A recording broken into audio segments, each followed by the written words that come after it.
I sat down last week to just decode the Crybaby album. I was genuinely curious and I knew that she had tons of symbols to look for. Also, it's one of my favorite albums. But when I was about halfway looking through the album, I realized I wasn't looking at just an album. I was actually looking at chapter one of something even bigger. Every album that she's made is actually a different stage of her life. Not a vibe change, not a rebrand. And they just connect so precisely that it really does lead to her next album. So I think I know how it's going to go and what it's going to be. And I will lay out the entire connective thread between all of the albums. But we have to start from the beginning.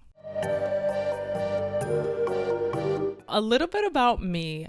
Yes, I am absolutely 100% a fan. I love this album, the Crybaby era. It's kind of how I first found out about her. So I'm not going to pretend that I'm neutral because I do like her. But I will say that my superpower is reading and finding hidden meanings and symbolisms in art and in albums, and I just love spending hours in the middle of the night finding these little contrasts between them, which is this entire video, really. But I'm also something else. I'm a graphic designer and illustrator of over 10 years. I published my very first children's book a year ago, and for the next hour, I'm going to be your fairy godmother decoder. Because I feel like there are different ways to perceive this album, and I think a lot of people got it the wrong way. So I want to show you from my perspective as an artist to help you understand the meaning behind her art, this album, and so much more. And before we even begin, I honestly just have to mention, she wrote all of this music herself, edited it. She planned the music video, did the styling, the coloring, all at 20 years old. Honestly, I was partying my ass off and probably drinking more than I should at that time. So I literally cannot even imagine doing that at that age. All right, so let's decode this thing. Now, before I even get through the connections between all of her albums, we have to talk about the meaning behind each song of Crybaby. Because the thing is, it's not that each song is sad and weird. It's actually clocking a different mechanism. So I'm going to go through every single one and just tell you what each song means, just so you can understand this album a little better. Crybaby. She's told she's too emotional. The first thing the world gets wrong about her. Dollhouse. The perfect family is a performance, and she's the only one who won't pretend. Sippy cup. Everyone would rather stay numb than actually look at what's happening. Carousel. Love as a ride that keeps spinning and never goes anywhere. Alphabet boy. He talks down to her and calls it love, but her intelligence isn't lesser. It's just not his. Soap. She's so scared to show what she really feels. She'd wash her own mouth out for it. Training wheels. One song that's actually tender. Remember it, because it's not what it looks like. Pity party. Nobody comes. Friendship is conditional too. Tag your it. A children's game that describes being hunted. A cute wrapper on something dangerous. Milk and cookies. The first time she does something instead of having something done to her, with a little help. Pacifier. Two girls pitted against each other over a boy. And the only one who really wins is the world that convinced them they had to be. Mrs. Potato Head, changing her whole body for someone who was never going to stay. Mad Hatter, everyone calls this the one where she goes crazy. But stick around, I read it completely differently. Playdate, being someone's option instead of their person. Teddy Bear, the thing that was supposed to comfort her is the thing hurting her. Cake, she refuses to be consumed by stating, I'm not a piece of cake. So from tracks 1 through 9, she notices and notices everything going on around her. Then, at track 10, in the song Milk and Cookies, she decides to act against it, finally. Then, as the tracks go on, she continues to see how messed up the world is and all of the issues. And by track 13, Mad Hatter, she finally accepts how messed up the world is. And I think a lot of people would say that she went insane, she's mad, she's crazy. But I would actually look at this as she is seeing beyond the system and she's seeing beyond how messed up this world is. It's like finally waking up and seeing things beyond how they look, which is what this entire album is about. That is not just pretty, cute, fun visuals. It's a storyline. Now let's move on to the next.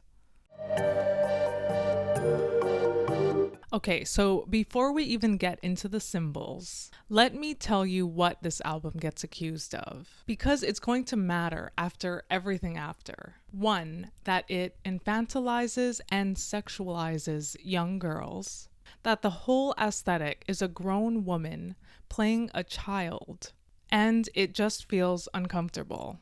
2, that it exploits real trauma, abuse, body image, that kind of thing. And she doesn't handle it appropriately or tastefully. One reviewer even said that this album was rotten to the core and just wanted to stay away from it like it was the plague. And I'll be honest, the things that they are describing are genuinely on this album. I'm not going to pretend that it's not there. But I think that they got the direction wrong. They assumed that she was doing these things instead of depicting them. Showing something isn't the same as doing it. A photograph of a fire didn't start a fire. It's someone telling you to pay attention to it. She's not doing these things. She's actually holding a mirror up to it, so you finally have to look. So just keep both of those in your head. I'm not going to argue with any of them. I'm just going to show you the frames and then you can decide. A quick note, because people always ask about her art influences. Pop art, lowbrow, pop surrealism. And I actually went over all of that, and it is live right now in my K through 12 video, which I will link on one of these sides for you right now. That video is really great. But the honest truth is, all of her albums feel extremely different. With her upgraded budget, she grows from her thrifted Crybaby era album to her movie set K through 12 album to her CGI Portals album. So I'm just going to go over the symbols that I've found in all of her music videos within the Crybaby era, just so you can get an idea of how her mind is thinking while she's making this art. The teardrops. She's crying in video after video. She's marked as the one who feels. The rabbit. She hides one in every single album. Crybaby, K through 12, The Bakery on After School, Portals, and even Hades.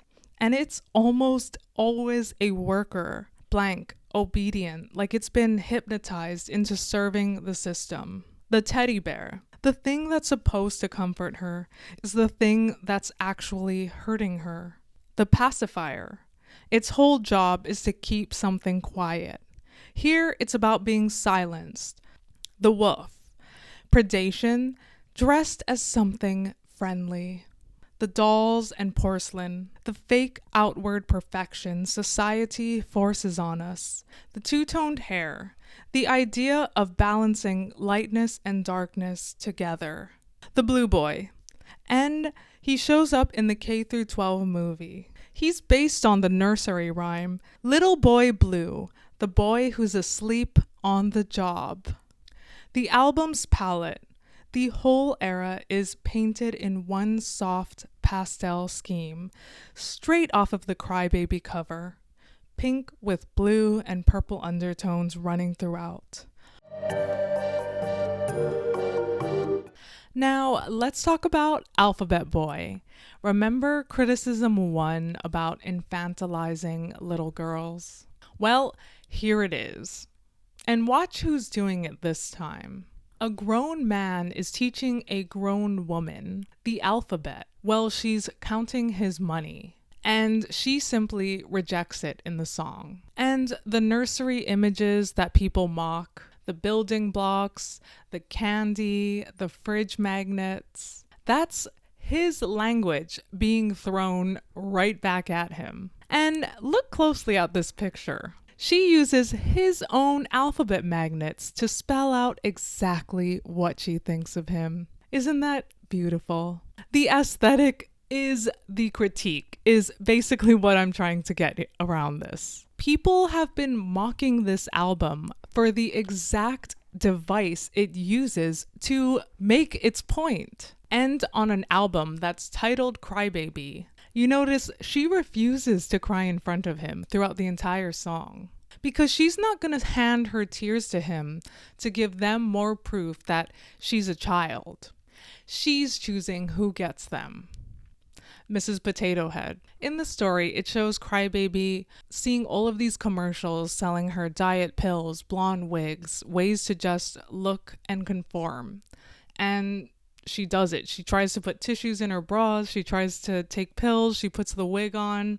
But she begins crying because she doesn't feel like herself. And then she looks at that TV again. And that's where the story really begins. There's a beautiful, young, vibrant, glowing woman. And she meets this guy who gives her flowers, who's really nice to her, and she seems to really like him. He then tells her, you have an appointment for plastic surgery, and you can tell she is unsure, but she decides to do it. There are some visuals that are very creepy and strange, showing the procedure. After the procedure, her face is wrapped. He looks at her face and it doesn't look good, and you can tell he's like, oh my gosh, what have I done? She looks at her face and she's just like, oh my gosh, what? And you can see her like trying to put makeup, trying to cover it up.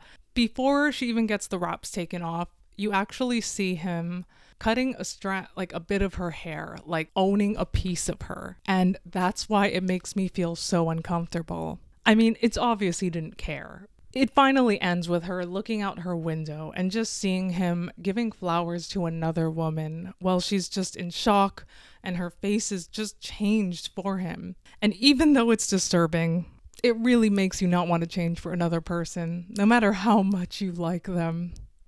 Which is something I've believed in my entire life. I like to dress the way I dress, put my makeup on the way I do it, and if you don't like it, then I'm sorry, there's the door. Because we should just be who we feel on the inside. I mean, you get it. You're watching this video. Let's talk about the song Training Wheels. Or we could even say the double feature of Soap and Training Wheels. Now, when I first heard Training Wheels, I was like, this is her first cute romantic love song. But after watching the video, I think that, in a way, she somehow summoned this boy, or he is like imaginary. He doesn't really exist. And it shows because at the end of the music video, he disappears right when she's about to kiss him, which almost makes this song the saddest because it's kind of like she had to make up a relationship because everyone out there just sucks. All right, we all know I have to talk about it. Milk and Cookies, Tag Your It, because I think this is probably one of the most cringy, creepy music videos on this album. So she walks into a convenience store, and there is a wolf outside looking at her from an ice cream truck, pretty much stalking. The girl at the counter has completely black eyes, and she ends up slipping Crybaby a blue vial while she's purchasing her items. And just in case you didn't know, this is actually the same actress who ends up playing her best friend in the movie K through 12, Angelita. The interesting thing is, this is actually the turning point, where Crybaby stops having things done to her and instead acts upon them herself. It's where her powers begin. She then leaves the grocery store and the wolf hands her a free ice cream. She eats the ice cream, faints, blacks out, and then wakes up in a room. And you notice this room is very, very cute with a pink furry wall. Everything looks gorgeous, but she's actually being kidnapped. And the wolf left a handwritten note on the fridge for her. Now, this whole time, there's a camera on her and she is being watched from another room. There's one moment where he just gets a call, looks away, and that's when she remembers that she has that vial and she pours it into the cookies that she's making for him. So he doesn't even know a thing. She basically poisons him with her cookies, with the most sweetest, harmless thing in the house. One more thing about this era. So she actually already has powers. In Pacify Her, she begins to use her powers by taking her head off of her body, or sending a note to a boy, or making things float in the air. Then in Mad Hatter, she goes through an insane, surreal world of magic and make-believe. And when she wakes up, that's when her eyes go black. And who is right there with her? It's Angelita, the girl in the grocery store and her best friend in the movie K through 12. The point I'm making here is she begins to embrace her powers once she meets Angelita. Everybody treats the powers as a K through 12 theme, but I'm here to say it's also in the Crybaby era too, which actually changes what the black eyes actually are in Mad Hatter. This is the moment where she finally wakes up out of all of the madness and just realizes how fake the world really is, which in some senses I would call a spiritual awakening. Here's the thing that reframes it all. Years before Crybaby ever even existed, when she was still just a teenager, she actually wrote a song called A Million Men. It's an unreleased track, so most people have not heard of it. I've listened to a lot of her unreleased tracks and I haven't even heard this song.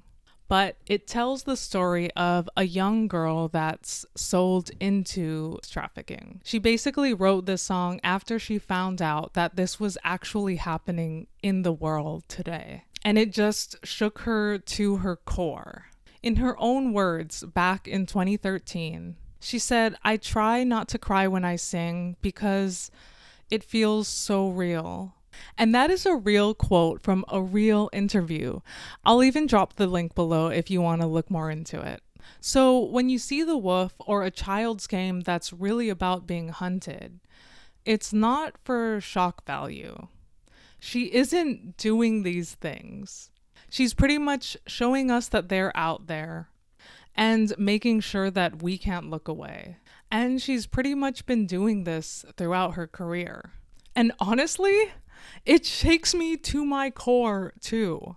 Seeing how real it all is, I mean, maybe now more than ever. Also, this world doesn't even stop at an album. She also made a coloring book and a 32-page children's storybook, which most people don't even know exists. I didn't even know it existed till like a year or two ago, honestly. And yes, I know. I know all about the controversy. Don't worry, you don't need to fill me in. I've watched plenty of videos on this. And as someone who has written their own children's book and has even made their book a coloring book, I had to dig into this myself. And I'm going to tell you this right now. That video honestly needs its own video. It's going to be a critique, not a decode. But I will say this. I do think the critics are right. I just don't think it's about why. But here's what it all tells you. Every one of her albums is a story. Crybaby is where she first tries to connect them. And if you actually watch the music videos, you can see a little bit of a story and how each video slightly connects to the other. And in her next project, K through 12, she actually makes a full movie off this album. That's not just a musician making music video. This is a filmmaker who is just getting started. Now, here's where it starts to get good. Nothing in that album actually stays in that album. And it's not just images that come back, it's actual subjects in every album she's ever made. First, quickly, before we go through all of the albums and the connections, we have to talk about her after school EP because it's a little different from the rest. This is the one where she's actually looking inward. So here she stops looking at the world and starts looking at herself, her own strength, her own uniqueness. Every single song on it is built on a tarot card that she named herself. And I'll link it below if you'd like to see. It's laced with her own personal symbolism, right down to her astrology and even her life path number. And as a nerd myself, I will say I did look it up, and it is accurate. It's what I would call the quiet, introspective one. And once you understand this album, you can see how it shapes the whole story that flows throughout all of her albums. Now, let me show you the transformation, album by album. It's not that she repeats these subjects. It's in the direction they move in. Same themes the whole way through. She just grows stronger through every one. And once she's mapped out everything broken about that world, she goes looking for a new one, which is the next album, Elysium. So now let's talk about what each album is really about. Crybaby is about the family, when she first enters the world and the people that are around her. K through 12 is the school, the first institution she walks into. Same wounds, bigger room. After school is where she goes inward. She stops looking at the world and looks at herself. Portals is her death. She buries Crybaby and crosses into an ethereal afterlife. Hades is society. The lens widens all the way out. Surveillance, ownership, control. And what's next? Elysium. And she already announced it. And it's meant to be the utopian side of Hades, which represents the dystopian side. Most of us already know that much. But knowing it's a utopia is the easy part. I wanted to figure out how she gets there and what kind of utopia it is. She already named the inspiration of the album Hades, which is a book called Parable of the Sower by Octavia Butler, which is about a heroine who can feel everyone's pain in this dystopian future and then builds a new world out of the ruins, which is called Earthseed. So I'm going to assume Elysium isn't an escape. It's Earthseed, which is the second part of the book, Parable of the Sower, a world that she builds from the wreckage. I'm not even guessing. She named this book. She even quoted it on her Hades album.